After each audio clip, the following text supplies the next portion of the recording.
कंगन के हरिगनवान निवासी इम्तियाज़ अहमद पुसवाल ने JKS एग्ज़ामिनेशन 2025 में कामयाबी से पास कर लिया है। उन्होंने 4 कोशिशों के बाद में यह कामयाबी हासिल की है। नौकरी के साथ तैयारी करते हुए उन्होंने कड़ी मेहनत और लगन से ये मकाम पाया।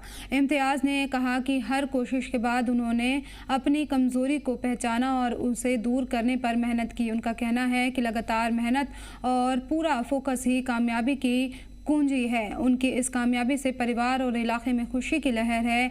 उनके भाई जावेद अहमद पोसवाल ने इसे परिवार और पूरे इलाके के लिए फ़ख्र का लम्हा बताया। मेरा बैकग्राउंड था, मैंने पोस्ट ग्रेजुएशन ज़ूलॉजी में की है। फिर 2019 में मैं टीचर अपॉइंट हुआ, तो 6 साल हो गए मुझे डिपार्टमेंट में काम करते हुए। तो जो एग्ज़ाम की जर्नी है इसको भी 4-5 साल हो गए हैं। तो मैंने 4 अटेम्प्ट में 4 मेंस लिखे हैं और ये मेरा दूसरा इंटरव्यू था। मुझे पहले तो अल्लाह ताला का बहुत-बहुत शुक्र।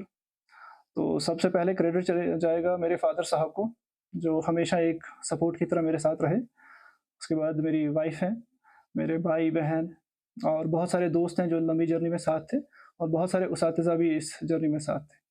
तो जो मेंटर है मेरे, जहाँ से ये स्टार्ट किया मैंने, तो उनका नाम है महराज साहब। He is from Bihar and working as a assistant professor in university of Kashmir. तो उनने ही ये स्टार्ट गाइडेंस मुझे की।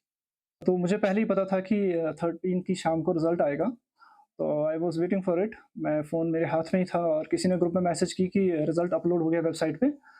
तो मैंने जैसे ही रिज़ल्ट PDF डाउनलोड की, तो मैं सीधे एनेक्चर 2 में चला गया, क्योंकि वहाँ पे 2 एनेक्चर होते हैं। एनेक्चर 1 में वो बच्चे होते हैं जिन्होंने इंटरव्यू दिया होता है और एनेक्चर 2 में वो बच्चे होते हैं जिन्होंने क्वालीफ़ाई किया होता है। तो मैं डायरेक्टली जंप किया, उसी में अपना नाम ढूँढा। तो जैसे ही मैंने अपना नाम देखा वहाँ पे, तो बहुत खुशी हुई कि 3-4 साल का स्ट्रगल जब फाइनली इंसान को सक्सेस मिलती है, तो इट्स अलग different kind of happiness a person gets. बिल्कुल, जैसे मेरी एग्ज़ाम्पल है, अगर मैं छोटा ये 3-4 बार मैं इसमें नाकाम हुआ हूँ, तो मेरी एग्ज़ाम्पल लेके चलें, क्योंकि इंसान का अपना एक दिन आता है, इंसान को उस तब तक लड़ना चाहिए। तो जब आपको ये अल्लाह ताला देने के लिए आता है, तो सब चीज़ें आपके फ़ेवर में काम करती हैं। 9:30 के आसपास मैंने जब मोबाइल अपना जो है हाथ में लिया, तो मैं न्यूज़ सुनी और बहुत खुश हुए हम। तो इस स्ट्रगल के पीछे मेरे पेरेंट का बहुत सपोर्ट है। मेरे वालिद जो हैं गवर्नमेंट रिटायर्ड हैं सर्वेंट, और मैं खुद गवर्नमेंट टीचर हूँ, और मैंने बचपन में जो है इम्तियाज़ साहब को पढ़ाया लिखाया भी है। तो ये मेरे स्टूडेंट भी हैं और छोटे भाई भी हैं, औलाद की तरह पाला है इनको। तो इनकी कामयाबी को मैं अपनी कामयाबी समझता हूँ। सब हमारे इलाके की जो है वो कामयाबी है, और इन्होंने काफ़ी स्ट्रगल किया है। कभी-कभी मुझे लगता था कि मतलब इनकी बहुत कमज़ोर होते थे, इतनी पढ़ाई करते थे, रात में नींद भी नहीं कर पाते थे। तो इलाके की अगर बात करें, तो 17 से ऊपर अब पहला कैंडिडेट है जो कॉम्पिटिटिव एग्ज़ाम क्लियर किया है। कि जिस आलमीन के रब ने हमें एक ऐसा तोहफ़ा अता किया कि जिसका अंदाज़ा शायद ही कोई कर सकता था।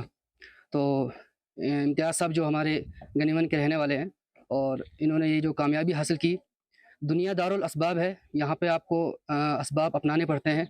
मेहनत मशक्क़त जो इंसान करता है दुनिया में, और मेहनत का सबब जो अपना लेता है, तो अल्लाह ताला उसको उस मेहनत को रायगा नहीं छोड़ते हैं, उसको कामयाबी मिल के ही रहती है।